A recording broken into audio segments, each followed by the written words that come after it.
One of the most significant issues facing operators of all sizes over the past 2 years has been the economy, finding ways to stay profitable, productive, and strong in a challenging environment. We asked our esteemed panel of experts this question during Wings Magazine's first Industry Roundtable July 5th at the CBAA conference in Calgary. You can read the entire story in the September-October issue of Wings Magazine. When we take a look at the traditional way business has always been undertaken, probably we'll start with post-World War II. Things were always, business cycles and GNP, and now we're in a down cycle, we're in an up cycle. That criteria of economic thinking really doesn't exist anymore. It's continuous volatility, continuous upheaval. Variables are more difficult to manage. While we have some strong fundamentals in Canada in terms of good interest rates and good economic management on behalf, coming from government, really we're not isolated in this world. We're very co-dependent on other economies. So, and things change much more rapidly in the era that we're operating in from a perspective of not only technology, but also political events take on a bigger meaning in terms of how we do business. So while things are here and are stable, in Canada, we have things like the Middle East, we have volatile fuel prices, we have volatile economic conditions in the European community, which all impact our core business in terms of how we see business aviation.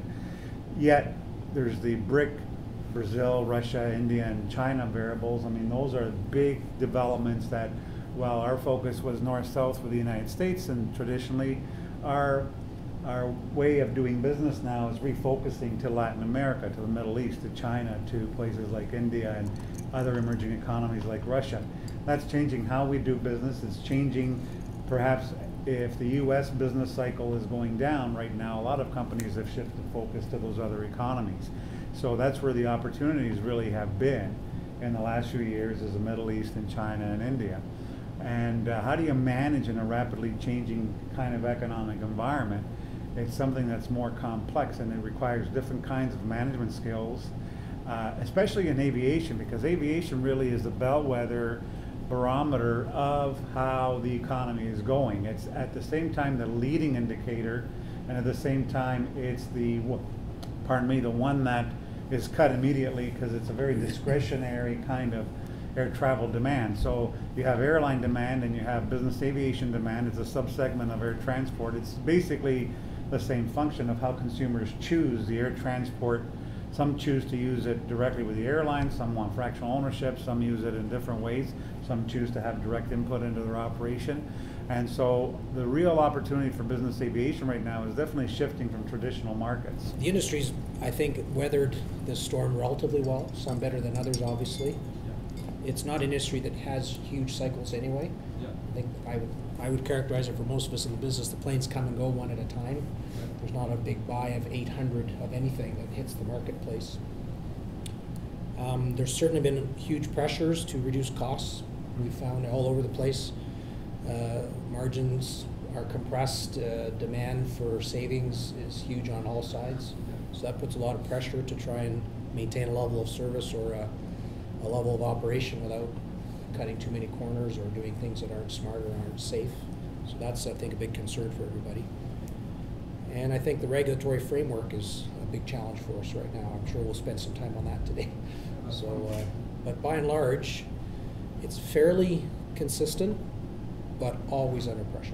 You can't take anything for granted. Well, from a smaller operator, when the economy tends not to be the greatest, of course, we're in a manufacturing environment, sure. And what tends to happen in our industry is when there's pressure on our business and our customers are looking at ways that they're going to save money. So they put, again, pressure on us and say, all right, what are you going to do? How are you going to reduce your prices? And then you have to start looking internally as to, okay, you start justifying each aircraft that you would have or each flight that you take. And also another problem that we face is that, the idea that, oh, okay, he's showing up in an aircraft, there's a little bit of a stigmatism attached to that. Are we paying too much for his product so that he can show up in an aircraft? Not realizing that the aircraft is in fact a tool in order to support the business. So this is one of the struggles that we that we deal with, and for our business, it is an important tool because it allows myself to get to our customers quickly and efficiently and still maintain that connection with our manufacturing facility. So it is an important connection, and also when, in our type of business, when things get tough, you have to start looking elsewhere for opportunities. You just can't leave the business alone. You have to start saying, okay, where are we going to get our next sale from? Where, what are we going to diversify into? Otherwise, once the business starts to decline, you're pretty much dead in the water. So. I think that's the Canadian conservatism, though, because in the States you hear them all the time saying, "Wow, that company's doing great. That auto plastics company, they just bought a private jet." Yeah. Mm-hmm. And in Canada, we go, "Whoa, that company's spending way too much money. Yeah. They just bought a private jet, but they're buying it for the same reason." Well, I think over the last several years, we've certainly seen a slowdown, but speaking from the management company perspective, I think it's been moderated by the fact that we do a lot of leisure travel as well. We call ourselves business aviation, but the fact of the matter is there's a high percentage of leisure travel in there. Not supposed to say that. When the economy is tough, leisure travel doesn't drop the same amount that business travel does. When the economy is booming, leisure travel doesn't go up. It's very much a moderating force. So from a management company perspective, I think we have found that it's slowed a little, but not nearly in keeping with the economy has done. I would look at our flight department, government flight department, more as a communication tool. Our activity is pretty much constant year to year. In fact, I would say when things are bad, that's maybe when we're a little busier than normal, because we've got 3 million shareholders out there in the province of Alberta, and they use this aircraft to get around, dispel the stories or give out the news story. So I don't see from our perspective that it changes much at all.